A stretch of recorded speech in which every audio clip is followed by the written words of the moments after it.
Au nom du Père, du Fils et du Saint-Esprit, ainsi soit-il. Nous sommes en 1922. Je me suis inspiré donc d'un prêtre qui a bien connu, qui a bien écrit sur le Padre Pio, le Père Jean de Robert. Donc, et il écrivait, Jean de Robert, « Un saint dérange toujours ». Et le Padre Pio, avec tous ses charismes, l'a connu, cela de manière éminente. Il met mal à l'aise ceux dont la vie n'est guère en harmonie avec la sainteté, la vertu et les commandements de Dieu. Il met dans l'embarras ceux qui vivent avec lui. Voilà.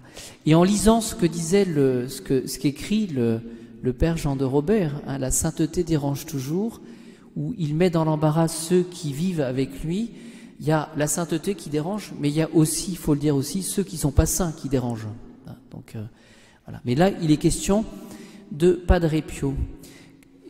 Nous nous retrouvons en 1222 où Padre Pio va avoir à souffrir beaucoup finalement de tous ces charismes. Alors je vous en livre quelques traits. Il y avait beaucoup de critiques sur le couvent des Capucins parce qu'il s'y passait finalement beaucoup de choses.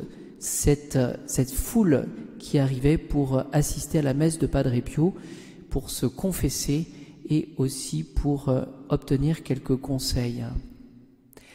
Et les moines capucins étaient accusés de faire de l'argent à bon compte.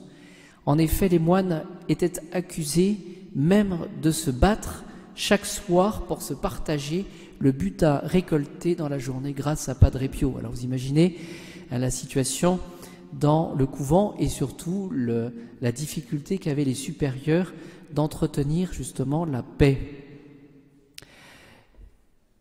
Même chose pour l'amitié que certaines personnes revendiquaient avec le Padre Pio.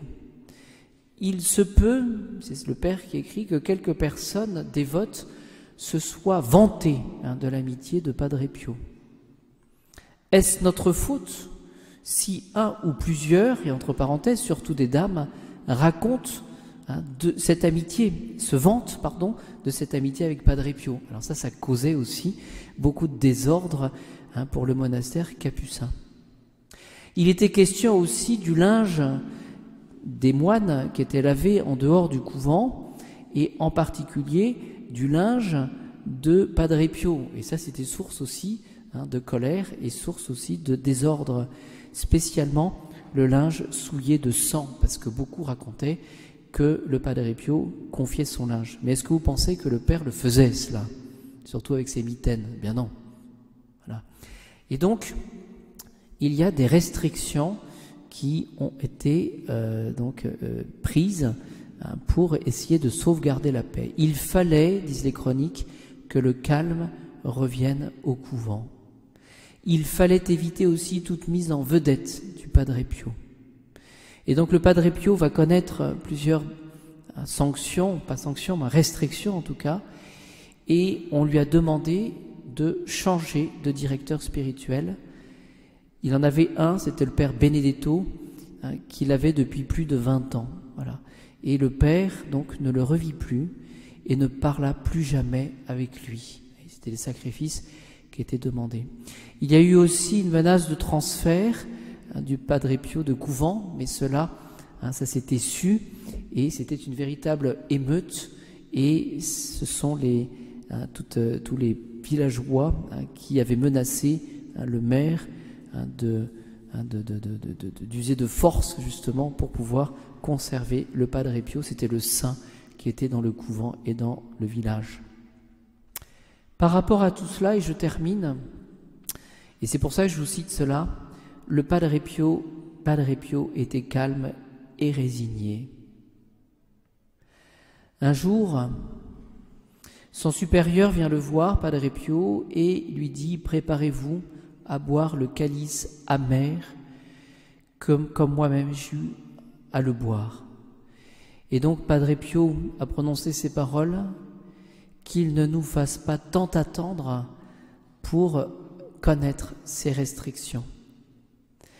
Et ce que j'ai noté, ces 2 épisodes, c'est que le Padre Pio n'était pas étranger, justement, n'était pas complètement en dehors. Il connaissait des faits, il savait un petit peu ce qui se tramait. Et donc, un jour, il y avait sur le journal, vous savez que dans chaque communauté, dans chaque couvent, il y a un journal qui est écrit, il était question justement des restrictions qui allaient venir, et que finalement le couvent de Padre Pio ignorait. Et le supérieur avait mis dans sa poche, dans la poche de sa coule, eh bien le journal, seulement il l'avait mis de telle manière, il ne s'était pas rendu compte qu'il y avait les gros titres qui apparaissaient, des sanctions à venir. Et Padre Pio est allé voir le supérieur en lui disant qu'il voulait lire le journal. Vous voyez, donc il n'était pas du tout étranger.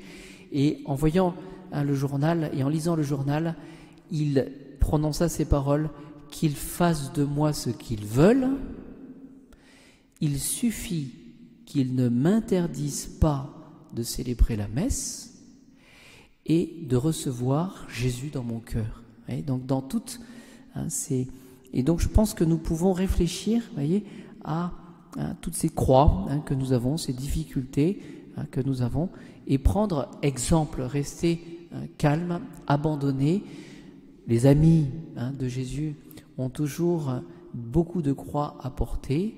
Seulement, ce que nous pouvons retenir aussi, c'est qu'il y a une hiérarchie dans les choses. Vous voyez, Padre Pio a dit: il suffit qu'ils ne m'interdisent pas de célébrer la messe et de recevoir Jésus dans mon cœur. Il y avait une hiérarchie. Il était attaché finalement à l'Eucharistie parce que c'était pour lui le moyen de rester uni au sacrifice du Christ, vous voyez, comme Jésus Sauveur. Vous voyez, donc heureux sommes-nous ce soir de pouvoir assister à cette messe. Prions Padre Pio de nous aider à rester attachés justement à cette messe, même messe en semaine, parce que c'est là que nous puisons cette force dont nous avons besoin, et c'est à cette messe à laquelle nous sommes attachés avec Padre Pio que nous voulons justement servir.